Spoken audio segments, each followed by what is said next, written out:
John Varvatos Artisan. So the reason I wouldn't rebuy this is really simple. It's just a terrible performer. Like, I can't get this to last very long at all. On skin or on clothes, it just fades super quickly. So even though it's a nice bottle design, I remember on the packaging it said like these are like handmade each time, like hand woven each time. So that's a nice little bit of uniqueness there, and it does look cool. But yeah, performance just terrible.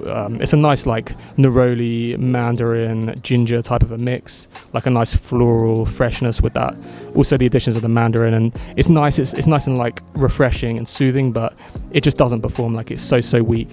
I think Artisan Pure is the better buy. That lasts a bit longer. That's still not that strong at all, but it's stronger than this. So for me, Artisan is a miss. Jean-Paul Gaultier Ultra Male. So this has never really done it for me. I just find it a bit like sickly sweet and synthetic. Like, to me, just almost headache inducing, like quite heavy and synthetic. I find Aventus 9pm is much better than this. That replaces the pear with the apple, but otherwise it's pretty similar. Just for me, that smells a bit smoother, while also maintaining the good performance. So I won't deny this is a good performer. Like, if you want to get noticed, it's a good attention grabber. But for me, a bit kind of cotton candy, like sickly sweet, and not really my thing. Davidoff Cool Water Intense. So I definitely wouldn't buy this one again. It's a bit too much like Invictus to me, which was never my thing. In fact, I really disliked Invictus. Just a bit too overly sweet and synthetic. It's like, if you're into fruity scents, like, you know, you like the idea of like a mandarin and a coconut combination, so kind of like a fruity, synthetic, loud vibe, then I could recommend this if that's your thing, as it's like a fruity attention grabber. So it serves its purpose if that's the kind of thing you like and if it suits you, but it's just not really my thing. I do like the original Cool Water a lot. I think that's really good. And Cool Water Parfum is very nice. That's like, I've only got that recently, so I'm still in the like early stages, but I think Cool Water Parfum is pretty nice, like a bit of a sauvage, like pepper and ambroxan type of a thing. But yeah, Cool Water Intense, while it's a good performer and it does like the job it sets out to do, it's just not for me, and I wouldn't get this one again. Creed Viking Cologne. So I wouldn't get this again because you can just get Terre d'Hermès, which smells very similar to this and performs better. I do think this smells more natural than Terre d'Hermès, which to me smells not quite as natural, but and maybe not quite as refreshing either, but that's like a nice orange and vetiver combination that's similar to this. It smells like classy, professional and timeless, but if you want like the better price value proposition, then it's obviously Terre d'Hermès over this. For me, Viking Cologne just doesn't perform at all. Like, on skin or on clothes, like, it just doesn't last, doesn't project. Like, within about an hour, I'm not even noticing it at all, and for me that's not good enough for the Creed prices, so I definitely wouldn't get Viking Cologne again. Tom Ford Cafe Rose. So I wouldn't get this one again. For me, there are better rose options, like from the Tom Ford line themselves. I think Noir de Noir is a lot better. I think Rose d'Amalfi, I think it's called. That's nice. I've tried that, and I thought that was pretty nice.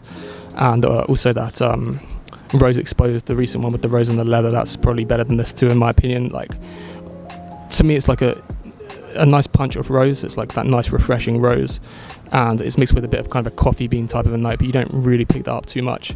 So it's just kind of like, to me, a bit of a bland, like out and out rose, which isn't massively my thing. So it's okay, but I wouldn't be rushing out to buy it again. Magnifique Secretions. So this is just a really weird fragrance. It's nowhere near as off-putting as I thought it would be.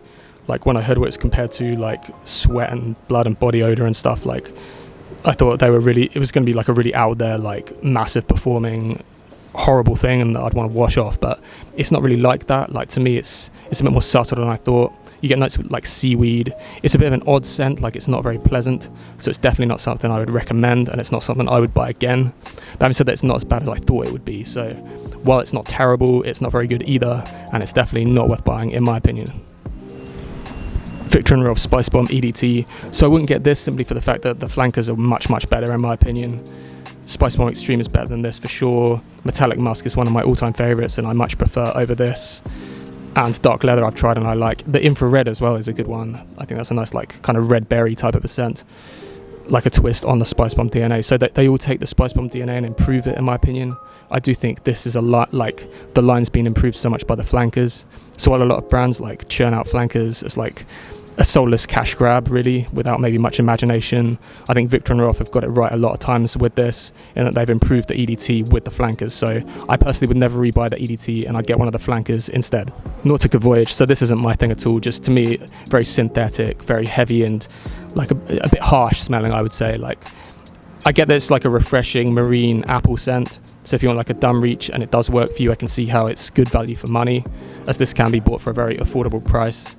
But for me, I've never liked it at all. To me, it's like one I almost want to like scrub off. Like it's just unpleasant. So to me, it's not one I'd recommend. It's definitely not something I would buy again. Halloween Man X. So quite a brash and youthful smell to this one. You get notes like coffee bean in here and like ambroxan. It's quite a youthful smelling scent, like quite a brash and I'd say attention grabber if you like a synthetic attention grabber type of a thing. For me, it's like a worse Versace Eros. I know it gets compared to Eros, like Eros with coffee, people describe it as. For me, Eros is a lot nicer than this. It's not one I'd rush out and buy again. If you want it for like a going out scent, like a party scent, you want to be noticed and something that's quite fun and quite playful, you know, it serves its purpose for that, and performance is pretty good on this, but it's just not my kind of thing, so I wouldn't buy this again. Creed Aventus Cologne. So it's just far too weak. Like I can sum this up very simply, just doesn't perform. Like within an hour, this has gone pretty much to me on clothes or on skin, you know. If I overspray my clothes, I still can't get like good performance out of this one. The smell is really nice. Like it's one of the best smelling Aventuses, if not the best smelling Aventus in my opinion. I think the mandarin orange and tonka bean combination that resembles a L'Homme Sport to an extent it's closer to Aventus than a L'Homme Sport, but it kind of mixes elements of the two. There's some vetiver in here too. It's like a nice, light, refreshing scent. You might find like for a gym scent, if you want like a high quality gym scent, this works for that, or like any exercise, bike rides, you know, runs, whatever. But for me, it's just way too fleeting, and it's frustrating that something that smells so good just doesn't last. So I wouldn't get this. If I was to get another Aventus again, it would be Absolute Aventus, which I have and performs reasonably well. Like that's definitely the best performing of the three, so I definitely wouldn't buy Aventus Cologne again, but probably Absolute Aventus. Thanks for watching the video, guys. I will catch you next time.